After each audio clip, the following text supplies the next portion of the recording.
안녕하십니까. 여러분의 성공 투자를 응원하는 이사부입니다. 오늘은 인플레이션을 넘어설 수 있는 투자 수익에 대해서 말씀드리는 시간을 가져보겠습니다. 먼저 구독 신청 또 알람 설정해 주시면 다음 동영상이 빠르게 전달되고 동영상 제작에도 힘이 됩니다. 좋아요도 눌러주시면 좋겠죠. 자, 지금은 투자의 시대. 투자할 것인가, 물러설 것인가. 이렇게 제목을 정했습니다. 저라면 투자하겠습니다. 지금은 바로 투자해야 될 시대이기 때문입니다. 그래서 제가 투자의 시대 이렇게 쭉 올라가는 화살표를 가지고 왔는데, 여기 나와 있는 저 막대 그래프가 금덩이가 이렇게 커져 나가고 키워가듯이 여러분의 꿈과 희망이 함께 이렇게 커나가고 키워가시기를 바라는 마음입니다. 그러면 하나씩 살펴보도록 하죠. 제가 투자의 시대 인플레이션 이야기를 했는데, 요즘 인플레이션이 살인적인 인플레이션이다 이렇게 하면서 미국 연준이 0.75%씩 사상 초유의 연속 4번 자이언트 스텝 금리를 올려서 지금 현재 미국의 금리 수준이 4% 수준까지 왔습니다. 우리나라의 금리는 3% 수준입니다. 그래서 우리나라의 기준금리가 미국의 4% 기준금리에 비해서, 이게 이제 미국 금리는 3.75에서 4% 이렇게 이야기를 하는데, 이제 최대의 금리를 최고금리를 4%로 보고 1%포인트의 금리차 역전이 발생해 있는 상태죠. 미국이 왜 이렇게 금리를 올렸느냐? 인플레이션 때문입니다. 그러면 인플레이션이 도대체 뭔데? 자, 보실까요? 인플레이션은 보이지 않는 도둑이라고 합니다. 이제 여러 가지 이제 길게 설명이 있겠지만 제가 그거를 좀 키워드만 요약해서 만든 내용으로 본다면, 화폐 가치가 하락하면서 물가가 상승하게 됩니다. 그러면 똑같은 돈을 받아도 실질 소득이 감소하는 현상인데요. 여러분 지금 노트북 컴퓨터에서 도둑이 나오고 있죠. 그리고 옆에 카드가 있어요. 여러분들이 카드를 쓸 때마다 카드 쓰게 되죠.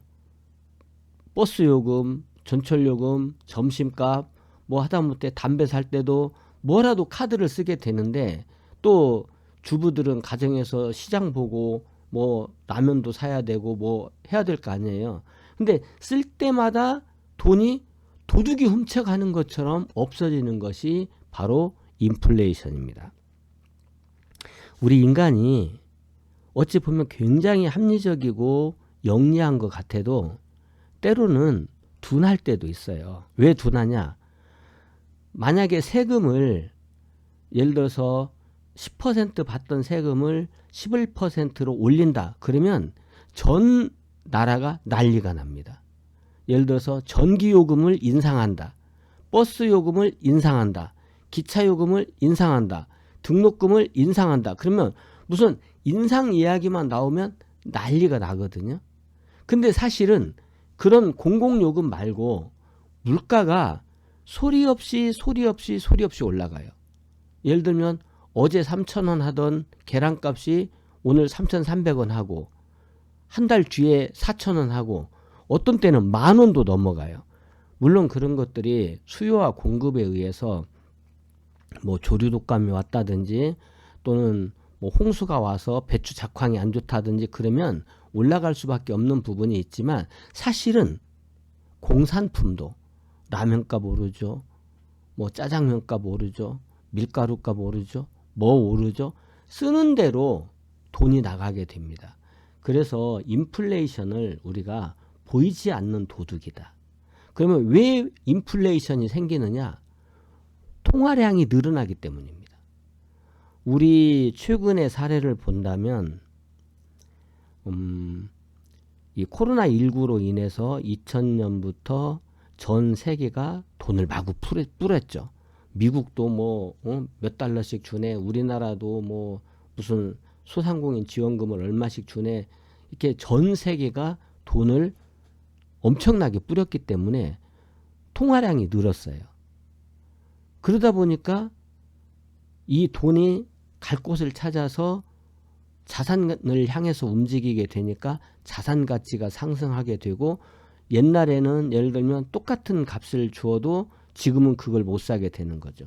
이 인플레이션의 현황을 보기 위해서 제가 간략하게, 수많은 것을 다 비교할 수는 없으니까 우리에게 가장 필요한 거, 우리 직장인들이 처음에 직장에 들어가면서 꾸는 꿈이 있잖아요. 내 집 마련. 내 집 마련 한번 보겠습니다. 우리가 직장이 다 다르고 상황이 다르기 때문에 뭐라고 비교할 수가 없잖아요. 그래서 제가 삼성전자의 급여를 대한민국에서 최고 엘리트들이 또 들어가는 직장이기도 하고 하니까 제가 사례를 들어봤는데, 삼성전자의 평균 급여가 2000년에 3,670만 원이었습니다. 그런데 지금 2022년, 오늘이 11월 6일 일요일입니다. 2022년에 삼성전자 평균 급여는 1억 6천만 원입니다. 그러면 2020년에 비해서 급여도 많이 올랐다. 4.36배 올랐습니다. 이게 대한민국 최고의 기업으로 시가총액이 가장 큰 삼성전자의 평균 급여입니다. 22년 동안에 4.36배가 올랐습니다. 분당의 34평 평균 아파트, 서울은 뭐 강남이나 이런 데는 또 더 비싸고, 이제 더 비싼 데도 있고, 마용성이네, 뭐 여러 가지 있잖아요. 뭐 강남 3구네 이런 게 있는데, 그냥 그래도 삼성전자에 다니는 분들이 분당 아파트를 산다고 보면 34평 아파트 평균가가 2020년에 1억 4천만 원이었습니다. 이때 이제 IMF가 오고 나서 값이 좀 떨어졌을 때죠, 약간. 그런데 지금 현재 2022년에 34평 분당 아파트에 그때 당시에 1억 4천만 원 하던 아파트가 지금 14억 합니다. 그러면 약 10배가 올랐습니다. 삼성전자 주가가 2000년에 6,000원으로 시작했습니다. 2000년에 시작한 가격이 6,000원이었다가 코로나 때문에 내렸다가 지금 현재 가격이 얼마냐? 59,400원입니다. 물론 더 많이 올랐다가 10만전자 노리다가 지금 59,400원까지 떨어진 거예요. 떨어졌어도 약 10배 올랐습니다. 그러면 분당 아파트 평균 가격하고 삼성전자 주가는 비슷하게 10배가 올랐습니다. 그런데 우리 사람값은, 인건비는 4.36배, 절반도 못 올랐습니다. 그러면 우리가 열심히 월급 받으면서 회사를 위해서 충성을 하고 열심히 일을 하고 돈을 모아서 집을 사야지 하고 정말 알뜰하게, 때로는 라면만 먹고 친구가 술 한잔 하자고 나 오늘 바쁜 일 있어 핑계대고 오고, 제 친구가 그런 얘기해요. 이제 은퇴할 나이가 가까워졌을 때 이제 뭐 이사님 저기 2차 가야죠 그러잖아요. 그러면 이제 몇 번 가요. 근데 부담이 되는 거죠. 그래서 내가 오늘 컨디션이 좀 안 좋다라든지 아니면 집에 무슨 일이 있다, 오늘 무슨 기념일이야 가지고 못 온다는 핑계를 대고 2차를 빠지고 오면서 동네 집 앞에 슈퍼에서 막걸리 한 2병을 사가지고 오는 거예요. 뭔가 아쉬워서. 그러면 또 집에 오면 엄청 혼난대요. 그 와이프한테. 응? 바깥에서 술 그렇게 먹고 또 집에까지 와서 술 냄새 풍기려고 또 술 사갖고 오냐고 막걸리 1,000원짜리 2병 사갖고 와서 엄청 혼난대요. 그러면 막 서러워서 죽을 것 같다고 나한테 하소연을 하더라고. 그래서 야, 그럴 수 있겠다 그렇게 이야기를 했는데, 우리가 살다 보면은 이렇게 아껴가지고 뭔가 쓸 곳이 있어서 돈을 아끼잖아요. 그러면 요즘 젊은 직장인들이 제일 많이 아끼는 것은 아마 내 집 마련일 거예요. 그러면 내 집 마련을 하려고 돈을 아끼고 점심값도 아끼고 이렇게 하면서 눈치 보면서 돈을 모아놨는데 시간이 지나고 보니 내가 모아놓은 돈 가지고는 집의 절반도 못 사는 거예요. 보세요. 삼성전자의 평균 급여가 2000년에 3,670만 원에서 지금 1억 6천만 원이니까 엄청나게 많이 오른 것 같은데 집값은 1억 4천만 원에서 14억이 되었고 주가는 6천 원에서 59,400원, 6만 원이라고 봐야 되겠죠. 이렇게 된 거예요. 그러니까 감당이 안 되는 거죠. 그러면 내 돈의 절반은 도둑 맞는 거예요. 뭐 때문에? 인플레이션 때문에. 그래서 이 인플레이션을 따라가야 된다. 이것을 우리가 인플레이션 해지라고 하는데 인플레이션 해지를 하기 위해서 뭘 해야 되느냐? 지금은 투자해야 된다. 투자의 시대. 옛날에는요. 저축의 시대가 있었어요. 그래서 그때는 뭐라고 얘기했냐면 과거에는 저축하지 않는 사람에게는 미래가 없다. 이렇게 얘기를 했어요. 그때는 바로 저축의 시대인데 그때는 고금리 시대예요. 적어도 금리가 은행에 저금해 놓은 금리가 한 7% 이상.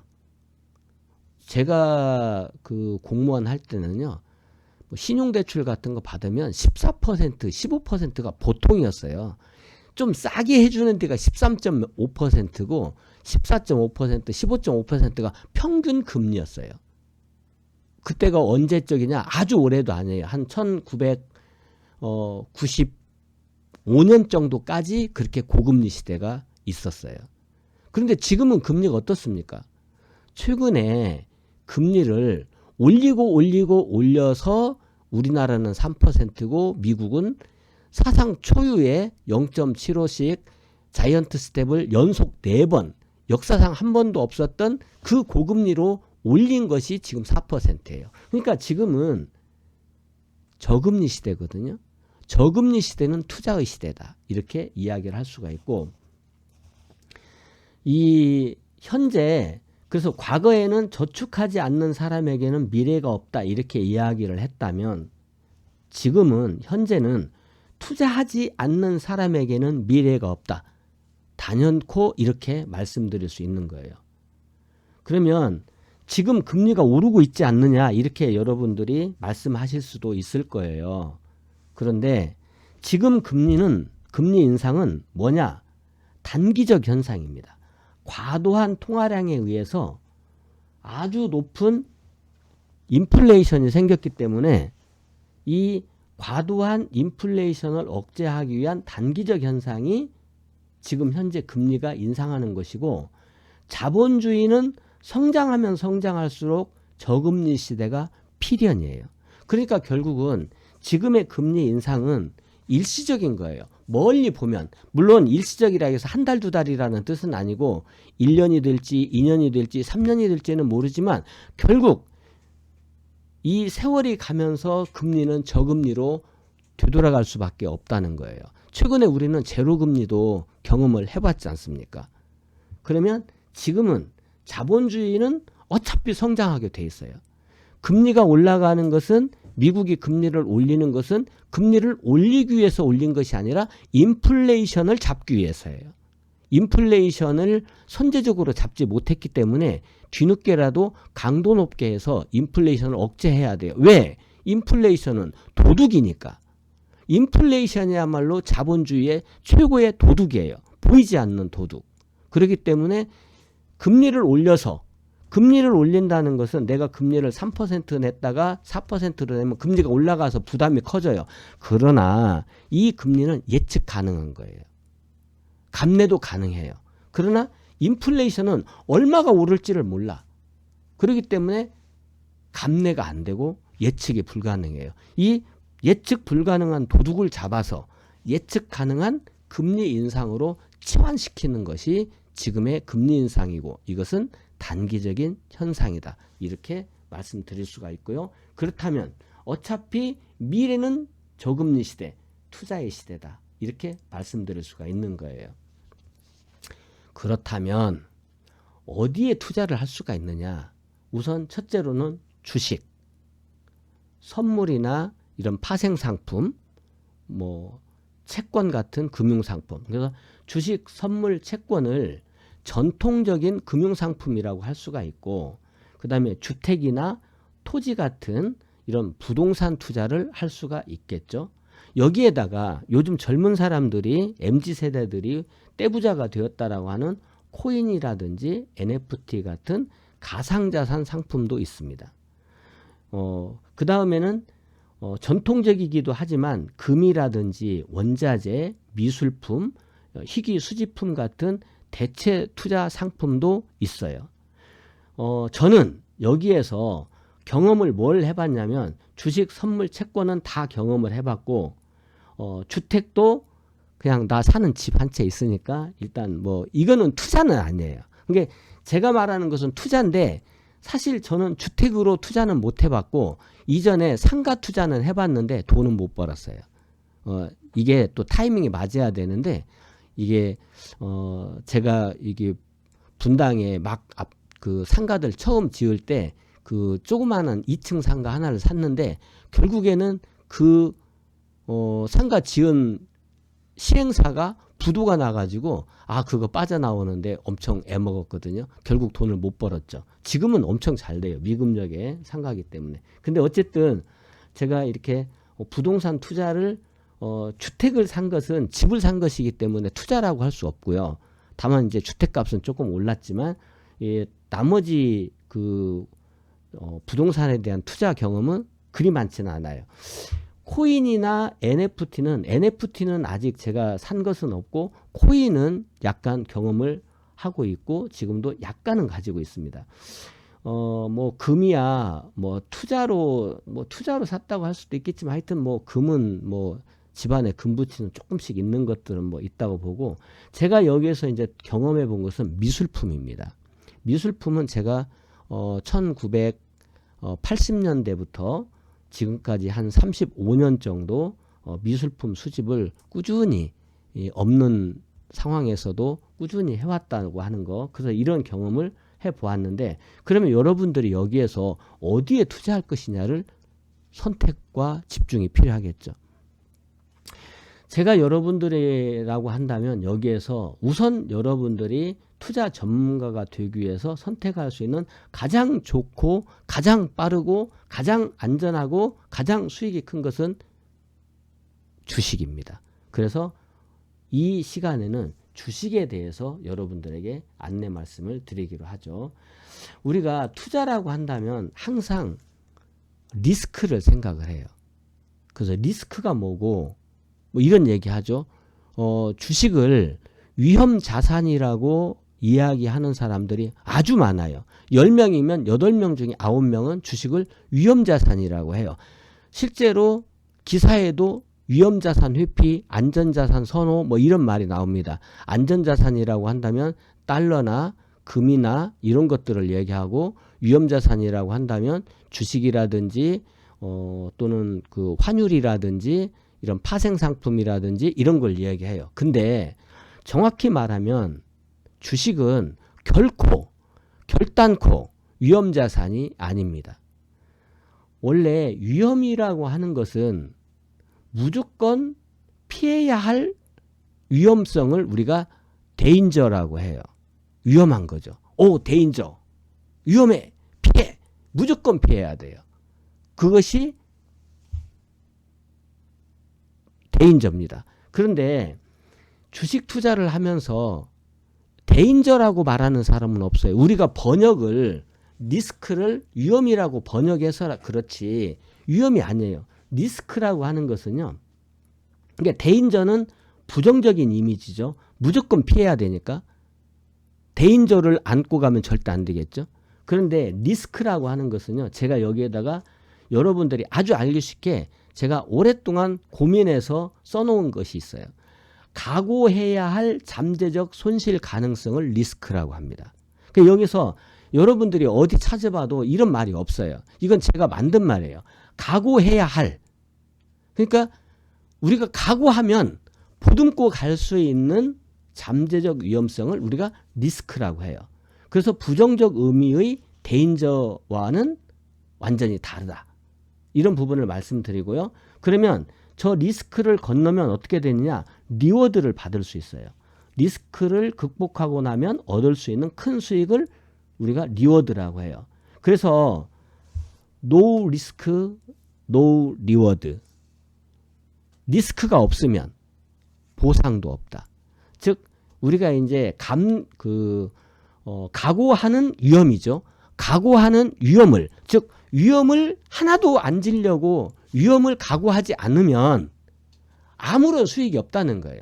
사실 우리가 투자라고 하는 것은요, 어느 정도 그래 약간 위험한 것이 있지만 이런 위험을 조금이라도 줄이면서 더 큰 수익을 얻어야지, 이렇게 해야지.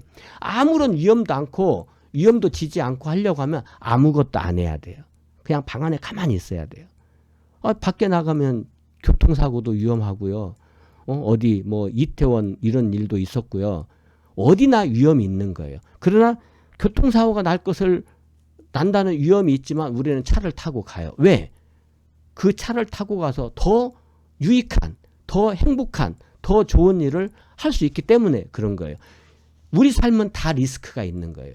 데인저가 아니에요. 우리 삶은 위험하다, 데인저다, 이게 아니고 우리 삶은 리스크가 있는 거다.